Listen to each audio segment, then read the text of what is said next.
بسم اللہ الرحمن الرحیم۔ السلام علیکم۔ آج ہم حضرت ابراہیم علیہ السلام کے بارے میں پڑھیں گے کہ کس طرح سے حضرت ابراہیم علیہ السلام کو اللہ تعالیٰ نے حکم دیا کہ مکہ کی جانب جائیں، اور اس کے بعد ان کی بیوی پر کون سی آزمائش آئی۔ ویڈیو شروع کرنے سے پہلے آپ سے گزارش ہے کہ ویڈیو اچھی لگے اس کو لائک کریں، چینل کو سبسکرائب کریں، آپ کی مہربانی ہوگی۔ حضرت ابراہیم علیہ السلام سے ان کی قوم، بادشاہ اور والد سب ناراض ہو گئے۔ ابراہیم علیہ السلام نے بھی چاہا کہ کسی دوسرے شہر کی طرف چلا جاؤں جس میں اللہ کی عبادت کر سکوں، لوگوں کو اللہ کے دین کی طرف دعوت دے سکوں۔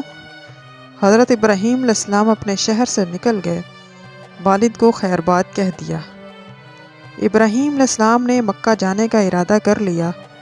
ان کے ساتھ ان کی اہلیہ حضرت ہاجرہ بھی تھی۔ مکہ میں نہ تو گھاس تھا نہ درخت، اس میں نہ کوئی کنواں تھا نہ نہر تھی۔ مکہ میں نہ حیوان تھا نہ کوئی انسان تھا، صرف چٹیل میدان تھا۔ حضرت ابراہیم علیہ السلام مکہ پہنچے، وہاں پڑاؤ کیا۔ ابراہیم علیہ السلام نے اپنی بیوی حضرت ہاجرہ، اپنے بیٹے اسماعیل کو وہیں پر چھوڑ دیا۔ جب ابراہیم علیہ السلام نے وہاں سے جانے کا ارادہ کیا تو ان کی بیوی حضرت ہاجرہ نے پوچھا، میرے آقا کہاں کا ارادہ ہے کہ آپ مجھے یہیں چھوڑ رہے ہیں؟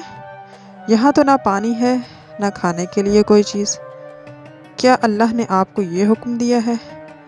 حضرت ابراہیم علیہ السلام نے جواب دیا، ہاں۔ تو ہاجرہ کہنے لگی، پھر وہ اللہ ہمیں برباد نہیں کرے گا، وہ ہماری ضرور مدد کرے گا۔ حضرت اسماعیل علیہ السلام کو جب وہاں پر پیاس لگی تو ان کی والدہ نے انہیں پانی پلانا چاہا، مگر پانی ملا نہیں۔ ادھر ادھر بھاگی، مکہ میں کوئی کنواں تھا نہ دریا تھا۔ ہاجرہ اپنے لخت جگر کے لیے پانی کی تلاش میں کبھی صفا پہاڑی سے مروہ پہاڑی تک، پھر کبھی مروہ سے صفا تک دوڑتی۔ اللہ کریم نے ہاجرہ اور ان کے فرزند اسماعیل علیہ السلام کی مدد فرمائی اور ان دونوں کے لیے پانی پیدا کیا۔ زمین سے پانی نکل آیا۔ اسماعیل علیہ السلام اور ہاجرہ نے پانی پیا، جو باقی بچا تو زمزم کا کنواں بن گیا۔ اللہ کریم نے زمزم میں برکت فرمائی۔ یہ وہ کنواں ہے جس سے لوگ حج کے دنوں میں پانی پیتے ہیں اور زمزم اپنے شہروں میں لے جاتے ہیں۔ کیا تو نے زمزم پیا ہے؟ صدق اللہ العظیم۔